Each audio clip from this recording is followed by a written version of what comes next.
Assalamualaikum warahmatullahi wabarakatuh.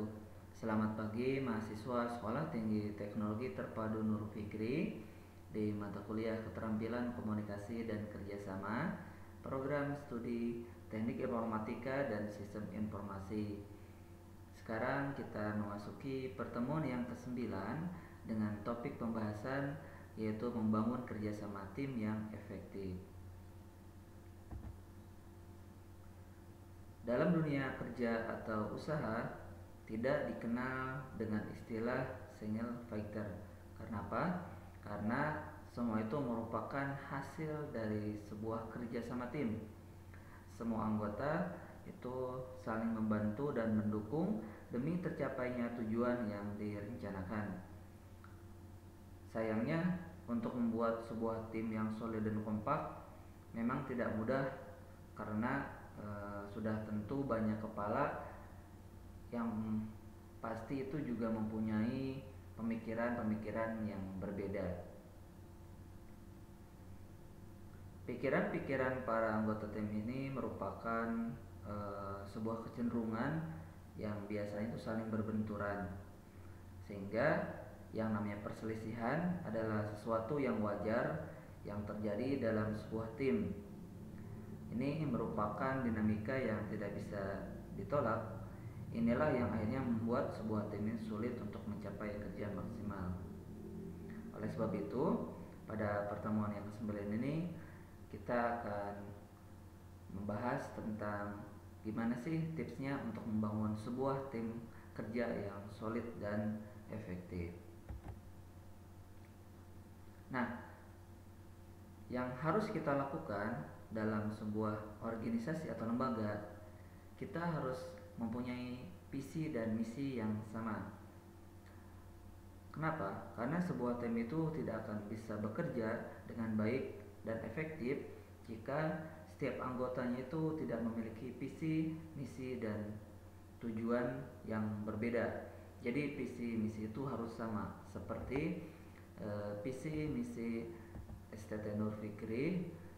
Untuk visinya yaitu pada tahun 2025 menjadi sekolah tinggi teknologi yang unggul di Indonesia, berbudaya inovasi, berjiwa teknopreneur dan berkarakter religius.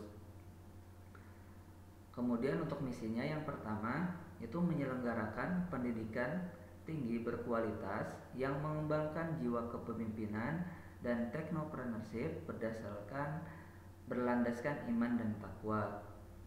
Misi yang kedua itu melaksanakan penelitian yang inovatif dan berorientasi pada pengembangan teknologi masa depan.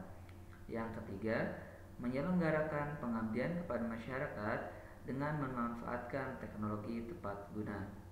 Dan misi yang keempat yaitu membangun lingkungan akademik yang kondusif bagi terwujudnya kebebasan akademik, otonomi keilmuan dan budaya inovasi.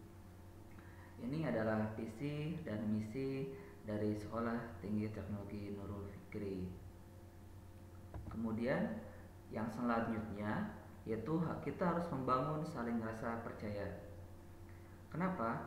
Karena rasa saling percaya ini menjadi syarat mutlak untuk bisa membangun kerja tim yang solid. Karena tidak akan ada kerja tim yang sukses jika anggotanya tidak saling percaya. Akhirnya seluruh anggota hanya akan bekerja masing-masing secara individual. Rasa percaya ini akan menegaskan bahwa tugas yang diemban setiap orang pasti berbeda kadarnya. Setiap anggota dalam sebuah tim ini yakin bahwa tugas yang dibebankan kepada rekan satu timnya itu terlaksana dengan baik sesuai dengan kemampuan yang dimiliki masing-masing. Yang ketiga, kita itu harus komunikasi intensif. Nah, jangan sampai kita itu menyepelekan masalah komunikasi ya, karena ketika kita ada berkomunikasi sesama anggota tim kita macet, ya dipastikan kerja tim itu akan menjadi berantakan. Kenapa? Karena setiap orang tidak akan mengerti apa yang harus dilakukan.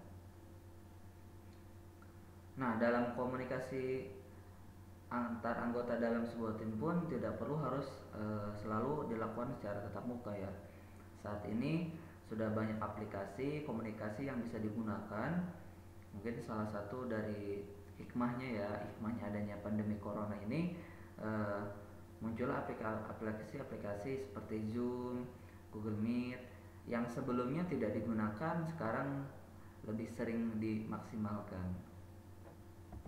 Kemudian yang keempat, nah di sini kita tuh harus sering mengadakan kegiatan bersama. Nah, ada sebuah pepatah kan mengatakan tak kenal maka tak sayang. Nah, jadi bagaimana kita itu bisa menjadi kerjasama dalam tim yang baik jika setiap orang yang ada di dalam itu kita tidak saling mengenal. Nah, oleh karena itu, dalam membangun kerja tim yang solid, mutlak harus sering melakukan kegiatan kerjasama. Ya khususnya itu di luar-luar pekerjaan. Ya contohnya itu seperti kegiatan makan bersama di saat istirahat siang. Kemudian juga nanti kalau ada teman-teman yang sedang sakit kita jenguk. Kemudian juga biasanya ada kegiatan outbound ataupun kegiatan permainan bersama gitu kan. Nah, itu biasanya akan memupuk rasa kebersamaan sehingga terjadinya ikatan yang erat. Kemudian yang kelima, buat sistem penghargaan, adanya reward gitu kan. Nah, ini tujuannya untuk apa?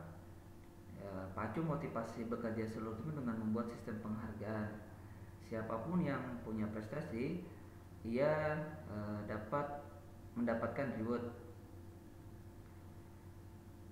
Inti dari pemberian penghargaan ini sebenarnya agar seluruh tim ini merasa kerja keras mereka itu dihargai, kerja keras teman-teman di kantor atau di perusahaan itu dihargai oleh sebuah perusahaan.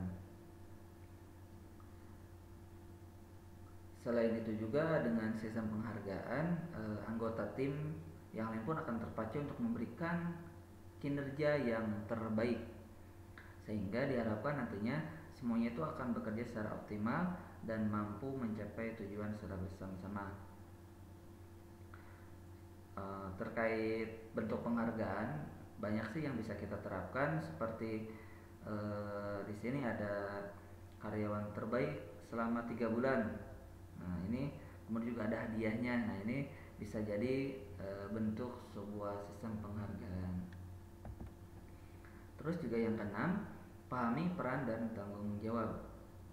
Nah, kita dalam sebuah tim itu sudah pasti diberikan tanggung jawab dan perannya. Kalau kita menjadi seorang pemimpin, kita harus bisa memberikan arahan-arahan kepada member kita. Begitupun member kita, peran kita dan tanggung jawab kita itu harus kita berikan sesuai kesepakatan dalam pekerjaan itu, sehingga nanti kita antara pimpinan dan member itu bisa lebih fokus dalam menyelesaikan tugas masing-masing. Yang ketujuh, tingkatkan kompetensi tim. Nah, seperti halnya peran dan tanggung jawab, tingkat kompetensi yang dimiliki tim pun sudah pasti berbeda ya. Jika ternyata tingkat kompetensi antar anggota ini terlalu jauh perbedaannya, nah saatnya untuk meningkatkan kompetensinya, seperti melalui pelatihan. Dan juga saat melakukan pelatihan pun pastikan kompetensi yang dimiliki setiap anggota itu memang sesuai dengan pekerjaan dan tugasnya yang menjadi tanggung jawab mereka. Kenapa? Karena kita harus ingat, kerja tim itu akan bisa berjalan dengan baik dan sukses jika masing-masing anggota pun itu mempunyai potensi yang sesuai dengan peran atau pekerjaannya. Nah, yang kedelapan yaitu kita harus saling menghormati dan menghargai. Nah, perbedaan pendapat dan perselisihan ini sebuah hal yang sering terjadi dalam sebuah tim. Justru dari perbedaan itu tim akan semakin kaya dengan ide dan pemikiran yang tentu saja bisa memudahkan jalan menuju target yang direncanakan. Tentu saja selama masing-masing anggota itu bisa saling menghormati dan menghargai menghormati pendapat orang lain yang berbeda, dan menghargai hak-hak orang lain dalam memberikan atau mengemukakan pendapat. Nah, rasa hormat ini nantinya akan membentuk semacam rantai penghubung yang kuat di antara sesama anggota tim. Sebesar apapun perbedaan yang terjadi, tidak akan mampu mengikis kekompakan tim jika rasa saling menghargai dan menghormati itu sudah tertanam ya menjadi tertanam secara dalam di dalam diri semua anggota. Yang kesembilan yaitu komitmen yang kuat. Untuk membangun sebuah tim yang kompak dan solid itu sudah pasti dibutuhkan komitmen yang kuat dari setiap anggota. Kenapa? Karena setiap orang akan saling menopang kerja anggota yang lainnya. Satu orang pincang maka proses pun tidak akan maksimal. Jadi di sini kita harus bisa saling memberikan komitmennya. Pincang ini bukan hanya dalam hal fisik ya, tapi lebih kepada spirit atau semangat juang dan komitmen dalam mencapai tujuannya. Contohnya saja ketika ada anggota kita yang menurun semangatnya, nah ini akan berimbas terhadap berimbas buruk kepada anggota yang lainnya. Karena itu, setiap anggota harus bisa saling menyemangati rekannya yang tengah menurun semangatnya atau performanya, sehingga mereka itu selalu berada dalam level yang sama dalam menjalani tugas yang dibebankan. Tidak ada lagi yang tertinggal karena tidak mendapatkan perhatian dari rekan kerjanya. Yang ke-10 yaitu kita harus sering melakukan evaluasi rutin. Nah, kunci sukses sebuah kerja tim ini adalah adanya evaluasi.